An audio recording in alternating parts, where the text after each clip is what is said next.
because it is really, really, and you know this, it's really easy when you work from home to just say, well, I'm just going to get on the computer and do this quick thing.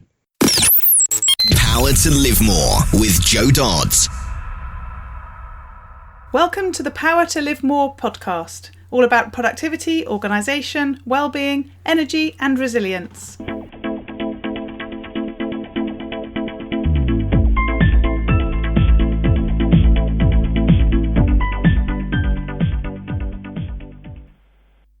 I'm Jo Dodds, and I started this show to enable interesting people to share their stories about how they use their power to live more, and by that I mean to do the stuff that they want to do more than the stuff that they need to or should do. It's about creating a life for yourself where you have the energy, health and space to be happy and fulfilled, spending your time as you'd like, whether that be at work, home or somewhere else entirely. That's your choice. Hello, my name's Ellie Dodds and I'm co-presenter, and today Joe's interviewing Cindy Bidar. Cindy was another referred guest from Kelly McCausey from show number 115. Cindy's online career has spanned multiple specialties, including content and copywriting, marketing and operations management, coaching and consulting. She's had the privilege of working with some of today's most profitable online businesses and has helped train 7-figure marketing teams and overseen the setup and management of hundreds of marketing and sales funnels. Through her training programs and one-to-one consulting, she helps her clients scale their businesses by creating automated systems that improve conversion rates, increase sales, and add more profit to the bottom line. Back to the studio. Today I'm interviewing Cindy Bidar. I was going to say of, but I haven't got an of cindybidar.com. Maybe I'll say that. That works. I'm so used to having that little sort of shape at the beginning that, obviously off I went. So there we go. But anyway, lovely to have you with me, Cindy. Great to have you joining me on the podcast. Thank you for inviting me. I'm excited to be here. Lovely. So start by telling us a bit about who you are, what you do, and where you do it. Well, my name is Cindy Bidar, as you said. What I do is I help online business owners make more money with automation so that they can work less and enjoy more holidays and make more money. And I do that from my home office in lovely Grand Rapids, Michigan. I am fully online, have been for about 9 years. So I have fully embraced the online ecosystem. This is where you will find me. Lovely. And we were just discussing, although the listeners are going to get bored with this because I've been saying it for a couple of weeks and I've got another few weeks of it yet, that I'm in my caravan in the middle of a field. I love it. So I'm jealous.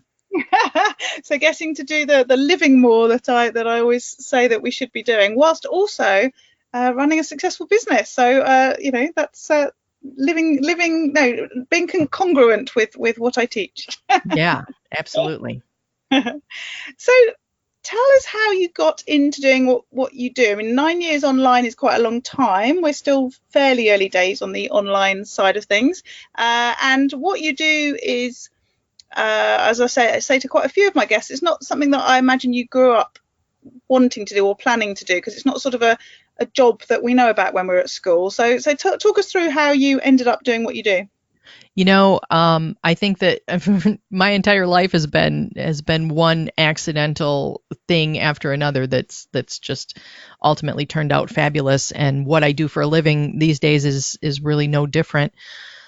I used to be in another life, in my day job, I was a buyer in an automotive plant. So I was responsible for purchasing all of the raw materials, and I bought all the machinery, and I bought all the little, doodads and gadgets that went along with that.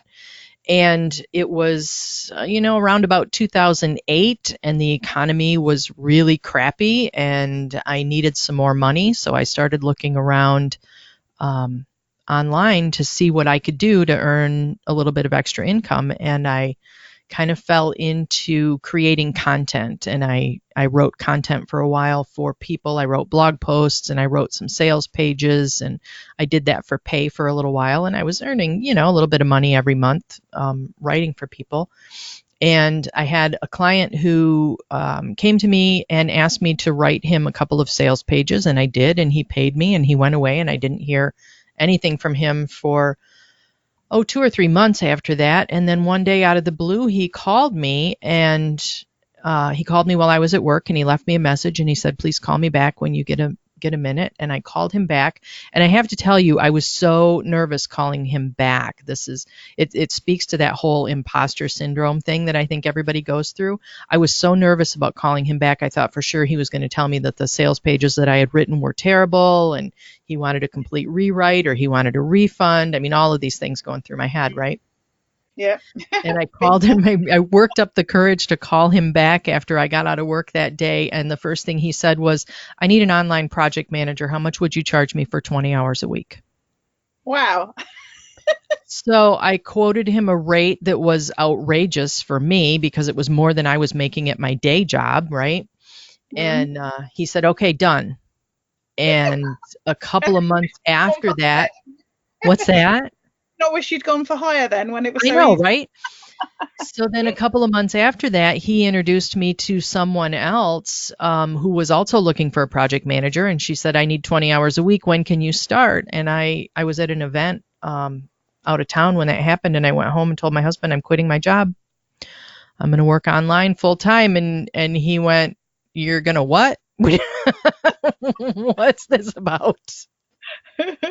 So that's kind of how I got started, and I've learned, along the way. And I did not get started as a marketing person. I didn't get started as an automation person, which is what I teach now.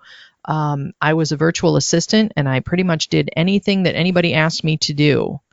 And I was blessed and so incredibly lucky to have clients who essentially, gave me on-the-job training. Mm-hmm. And I've learned a great deal from some really, really amazing clients. And now I'm sharing it with my clients. Yeah. I love that thing. I sort of would say my career with my own business has been a similar sort of thing of things happen and I go along with them and it works out and it's great, and then that leads to something else, and I wouldn't say it's been a particular career plan for the last 13 years, but it's interesting how much comes from sort of saying yes, but how difficult at times it can be. And as you say, that whole imposter syndrome thing when you have said yes, wondering what you've sort of let yourself in for. Absolutely. There's a Richard Branson, I think it's Richard Branson quote that I really like, where he talks about when somebody offers you an opportunity, say yes, figure out how to do it later. Yes. Yeah. It's funny. I used to work for Staples many years ago as an HR person, and that was our approach to customer service. It was our American ops director said, the answer is always yes.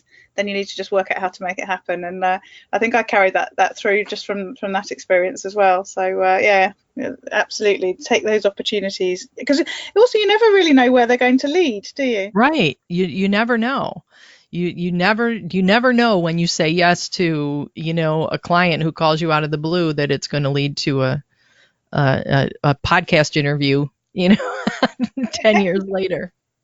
Yeah, exactly. Although there's a flip side to that, which is the bit about saying no as well, and not ending up taking on lots of things that are sort of distracting you from what's important and what you want to be doing. What are your thoughts on that? The whole thing about saying no.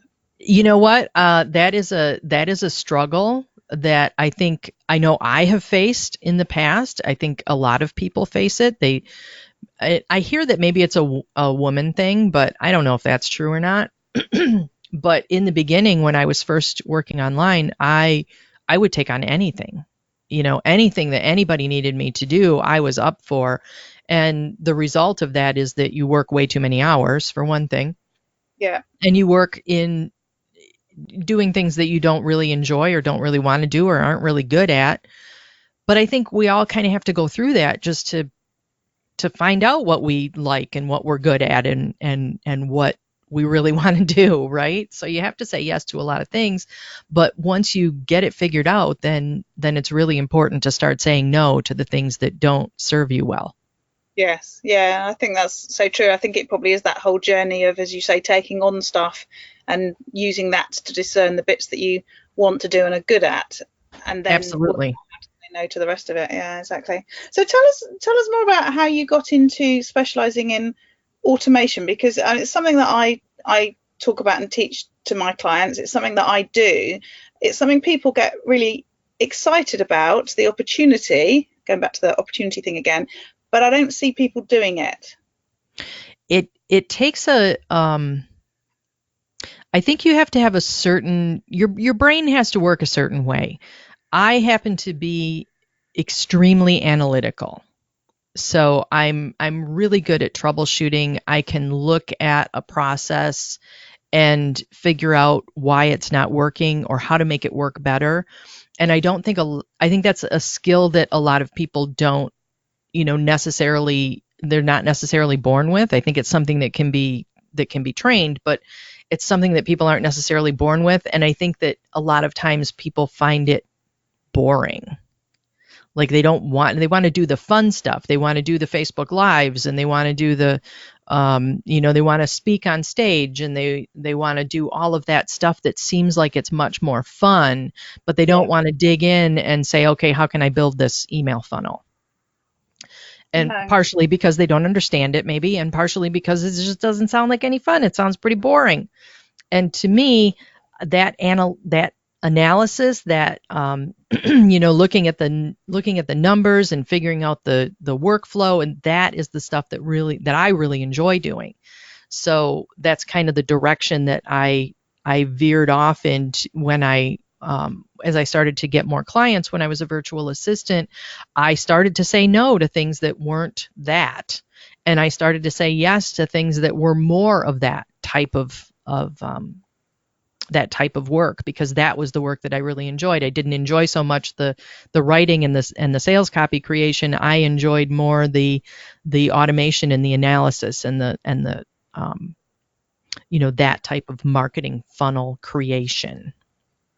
So then that feeds into the other thing that I talk about as part of my share fundamental, one of my 5 fundamentals, and that's about knowing that you need to do this stuff. And somebody I interviewed earlier today was talking about how important it is to take away all the stuff that you don't want to do and that isn't your thing, so that you have time to do the things that you want to do and that you are, the best at doing. Yep. So, you need automation to be in place so that you don't have to do those things. But then maybe you're not the person to do it. So maybe that's when people come to people like you, because, as you said, they don't want to do it. They don't find it interesting, but they understand it needs to be done. And then it's about investing in somebody else doing it for you, isn't it? That is very true.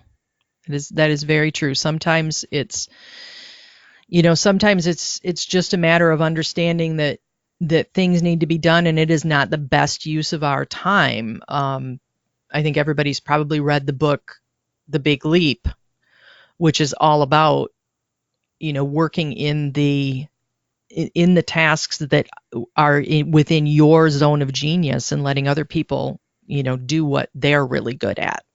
Yes. Yeah, absolutely. So what sort of things do you do when you work with your clients? What does a day sort of look like for you?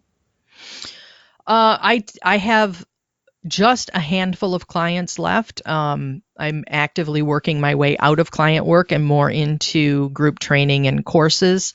But the clients that I do have left, I spend a lot of time like troubleshooting issues, which is really my sweet spot, and helping them to make more money, without having to work harder. So I do a lot of funnel setups. I do a lot of new ways, helping them create new ways of getting in front of a larger audience, helping them analyze the traffic that they do have so that they can optimize it, make more money from the traffic that they do have, helping them, set up things like split testing and email marketing funnels and all of that sort of stuff that goes into that whole working fewer hours and making more money goal that everybody seems to have. Yes, yeah. And you talked about moving away from client work and more to group work and coaching. What's prompted that change? Scale.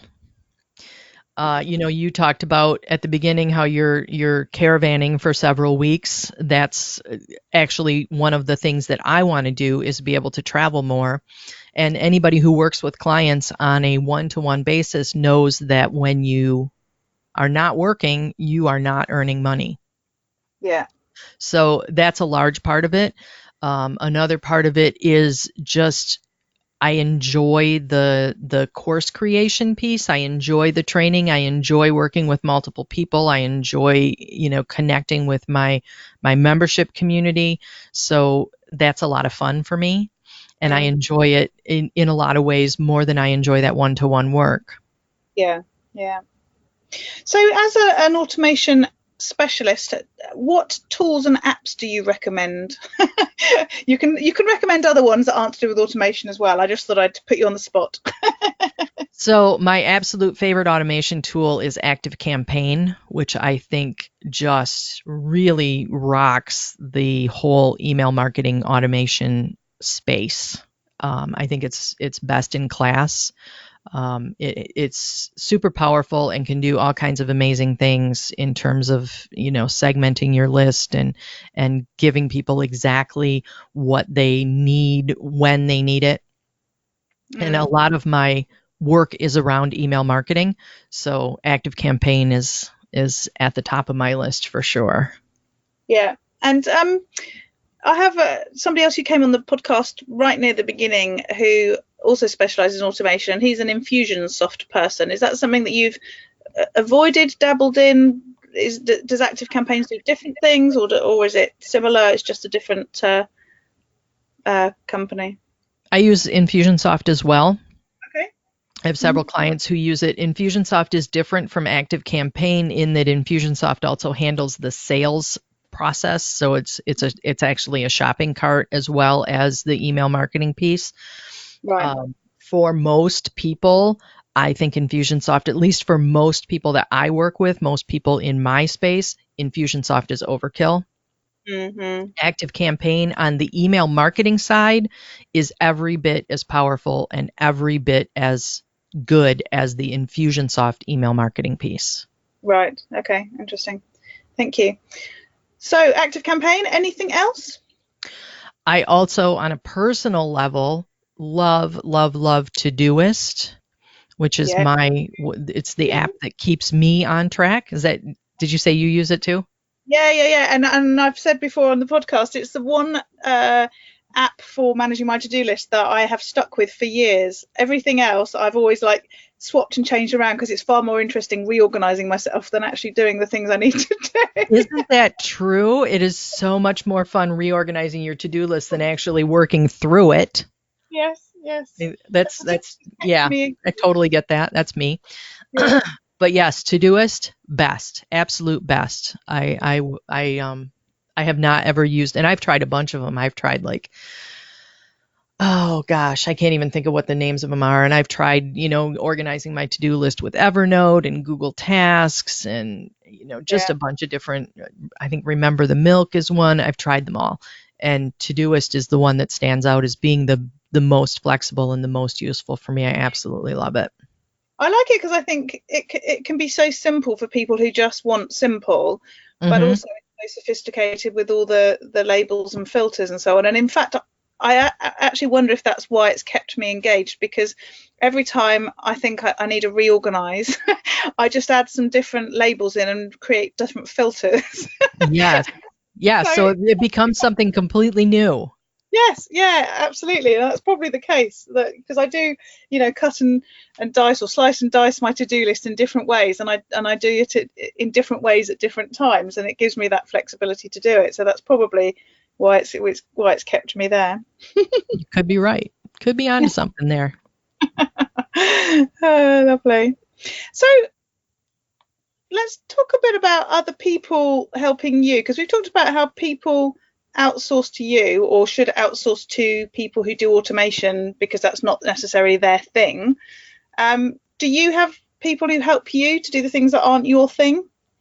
I do. My husband works with me. He does a lot of the things that aren't my thing, like bookkeeping, which I Yeah. absolutely hate and would probably not do. And then I would, get to the end of the year and have a big mess. So he takes care of all of that for me. He also takes care of all of the website maintenance. He builds all my sales pages. He does all of that kind of stuff. He schedules all my emails. So basically, all I am left to do is the more creative work, like the writing that only I can do. Mm. So he's moved on from the "you're going to do what" question. Oh yeah, yeah. He graduated from that a long time ago. He graduated from "you're going to do what" to "oh, this is working, isn't it?" So I've had a few people on the podcast who work with their partners, and a couple that particularly specialise in helping people to do that better. How does that work? Because I can't think of anything worse than working with my husband, to be honest. There was a learning curve. There definitely was. We struggled with it for a while because he wants to be more involved and I want him to be more involved, but at the same time I'm a bit of a control freak and I don't want to let go. Yeah. We actually about 3 years ago we actually bought a bigger house because we were just, it was too close. We needed our own space. When you live with somebody and you work with somebody, it's like, we needed separate corners. So we ended up buying a bigger house just to everyone else is downsizing and you're upsizing so that you can be together but further apart. I needed my own office. Yeah, I can see how that would help, definitely. But it definitely is. I mean, it is a learning curve. You have to be really good communicators because otherwise, and you have to be able to separate, business from work or business from personal as well. Mm-hmm. And that's really hard when there's a saying that says when you work from home, you live at work. And that is absolutely true. It's true in the amount of time you spend working. And when you work with and live with your business partner, there is no, kind of line drawn that separates work from personal. You have to work at maintaining that. And how do you do that apart from the bigger house and the separate rooms?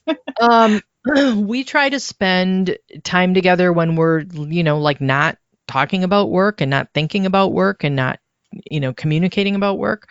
We don't really have, I suppose we could, but we don't really have like a line in the sand where we say, after 5 o'clock, we're not dealing with work at all. But we do make a definite effort to spend time together that is not work related because we spend so much work related time, with each other that we have to make a conscious effort.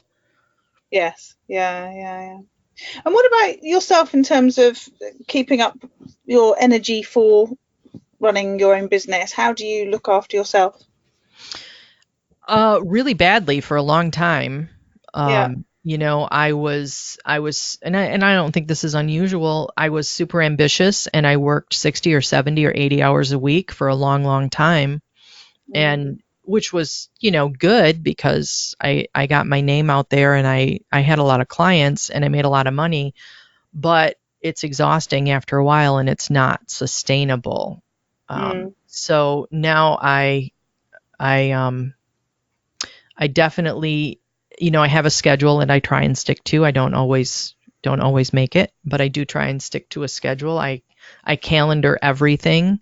So, I have my Todoist and I have my calendar, so I know what I'm doing at any moment of the day, what I'm supposed to be doing anyway. And that kind of helps me unplug at the end of the workday. I can say, okay, I got my work done. I checked off everything on my to-do list. I did all the work that was in my calendar. So now I'm free and I can go for a walk or I can go out for dinner or I can, go shopping or whatever. But it is I don't want to say it's a struggle, but it's something I have to be constantly conscious of because it is really, really, and this, it's really easy when you work from home to just say, well, I'm just going to get on the computer and do this quick thing. Yeah, and I think the important thing also is about remembering or being sort of in the moment when you are doing the things that you're doing that aren't about work. Because I find when I'm, as you know, I'm sort of gallivanting a bit during the summer with friends and family and so on, as well as working. And I sometimes feel like I'm working all the time, because in all the gaps of other stuff happening, I'm working. But of course, that doesn't mean I'm working all the time. It means I'm only working in the gaps. But unless I sort of remember to look around me during the moments when I'm doing the fun stuff with everybody, I sort of forget I've done that when That I'm is then so working. important. Yeah, do you know what I mean? It is so important to just, really be in the moment. I used to work I used to work with a client who she's a lovely, lovely, lovely woman, and I really do admire her and what she's been able to do. But one of the things I noticed when I was working with her is that she was working all the time. Even Yeah. when she was enjoying family time, she had her computer with her, or she had her phone with her, or she was, interviewing people, or networking on Facebook or LinkedIn or Instagram or whatever. And I thought that, she enjoys it, and it's done wonders for her business, but that's just not how I want to live my life. Mm-hmm. No. Yeah, But it's it's interesting. so easy to fall into that trap. Yeah. Yeah. Like I said, when you work from home, it is super easy to just be working all the time. Yes, yeah, exactly. I mean, I was saying to my daughter the other day, she's here with me in the caravan, and well, not right this minute. I banished her while we spoke. But I was saying to her the other day, oh, I feel like I haven't done any work for the last few days. And I thought, well, I haven't really, because I was singing in Hereford Cathedral for a few days. So I was practicing and singing, and we went out for dinner with some of the people we were there with, and our French student was with us. And then I had to drive here, which took nearly a day by the time we'd done it, having met somebody on the way for lunch and all that sort of stuff. So, I had a few days where I hadn't been working, which is why I felt a bit overwhelmed when I had got to get stuff done. But of course, then I thought, well, hang on a minute, I've had, 4 days of fun where I wasn't working, and I didn't need to appreciate that. Yes, absolutely. Yeah, apart from that very long drive, I wouldn't say I need to appreciate that too much. Oh, no, that's the fun. Getting there is Yeah, it half was. the fun, as they say. Yeah, that is true. I do like my road trips, I have to say. So, yeah. So, tell us a bit about what you do to learn and improve. So, how you sort of keep yourself moving forwards. You've clearly changed what you've done, as we've said, over the years because of opportunities that have come along. But those opportunities don't come along unless you're sort of capable, or certainly going in the direction of those things that you get asked to do. How have you kept moving? Part of the reason why I keep moving and why I keep learning is because I am endlessly fascinated with it. I never get bored with learning, new tricks that I can do, for example, in my active campaign account. I never get bored with learning how I can better engage with my membership members. I never get bored with learning new ideas for content marketing or mastering new channels of social networking. That stuff never bores me. So, part of the part of my personal struggle with business is to spend more time actually working and less time learning. As far as, how do I actually kind of prioritize that? I like to focus on one thing until I don't want to say mastered it, because I haven't mastered, much in this life, but I like to focus on one thing until it's running really, really well and it's being really effective, and then I can focus on something different. Yeah, I think that's the challenge for those of us running our own businesses. There's so much sort of information out there, so much potential distraction, and especially those of us who like to sort of move along and develop our businesses, we can get distracted and encouraged to do too much learning, as you say, and potential development, but not do as much of the work as we actually really need to do because we're too busy learning and getting excited. It is a challenge. It is, at least it's a challenge that I face, and I know it's a challenge that a lot of my friends face as well. We have to prioritize it. Yeah, it goes back to the downside of those opportunities that we were talking about earlier. Yep.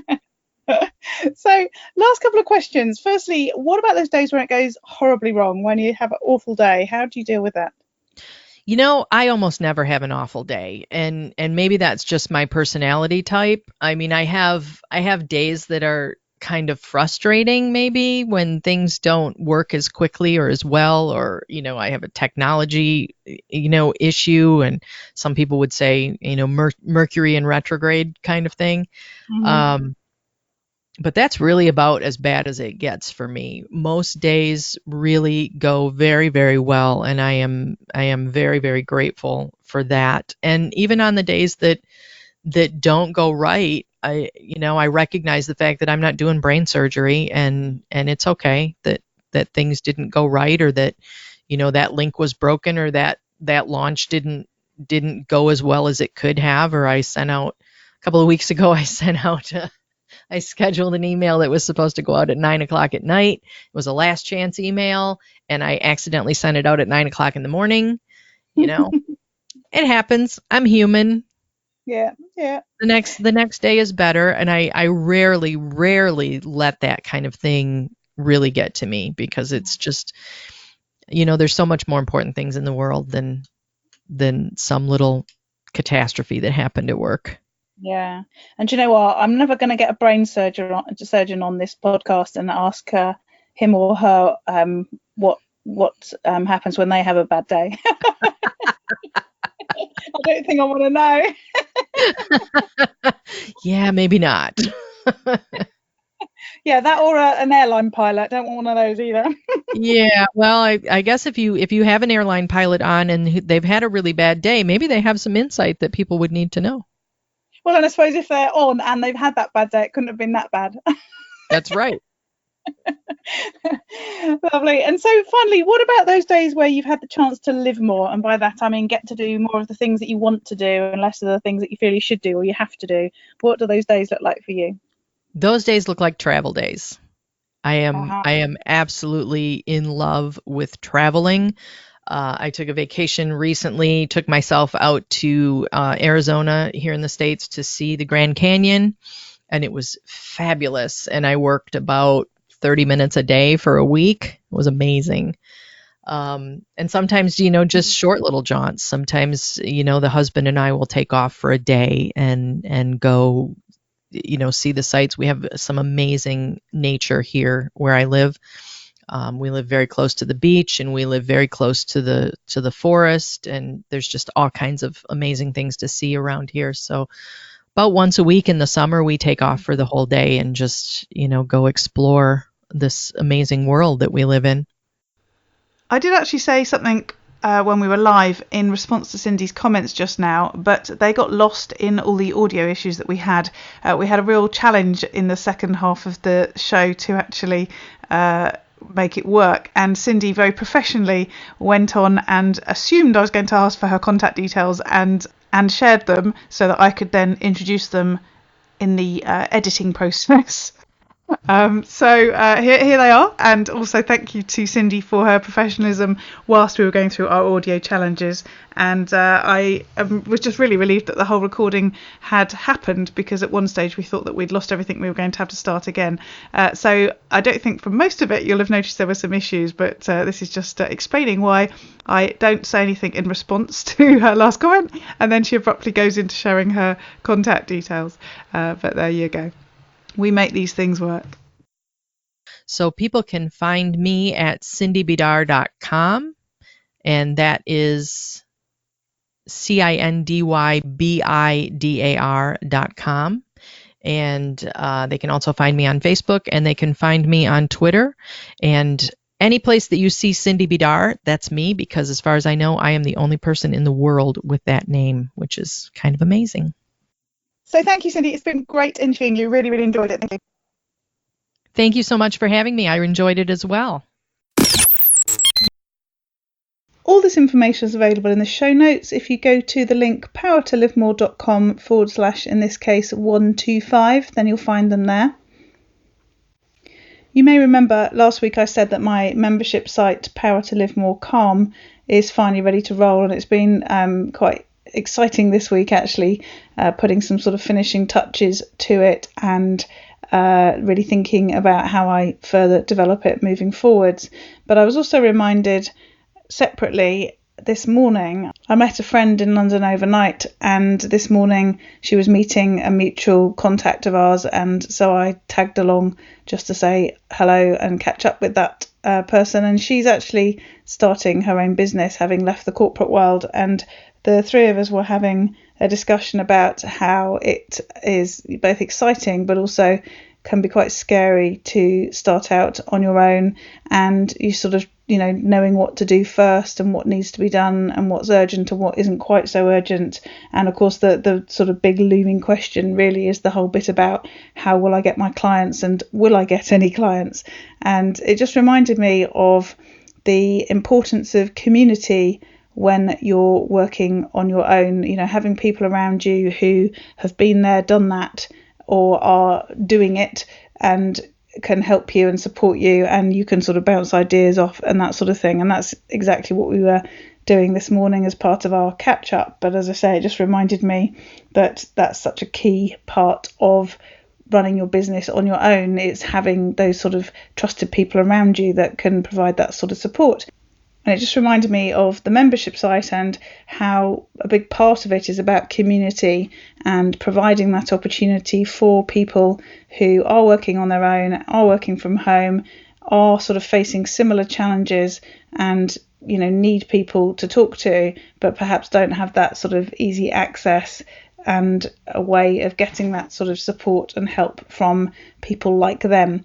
And so that's part of the reason why the membership came about, and that's a big part of the value of it to you as a home-based coach or consultant, having those people around, including me, who have been there, done it, or are still doing it, should I say, and are able to, provide support and ideas and allow you to sort of bounce ideas off us and that sort of thing as well. So remember, the membership site is now available. If you'd like to have a conversation with me about it, with no obligation to join it, but perhaps just to find out a bit more and have a look at it and see if it's something that might be of interest, then if you go to powertolivemore.com/get calm, you can book into my diary and we can have that conversation. And if the membership site is something that isn't of interest to you at the moment, either because you're not a home-based coach or consultant, or you just don't need that support and you're quite happy in your situation, but you know people who might benefit from it, then please do share it with them and introduce them to me and send them to powertolivemore.com/get calm. Again, the show notes for this show are at powertolivemore.com/125, and we look forward to speaking to you next week. Use your power to live more.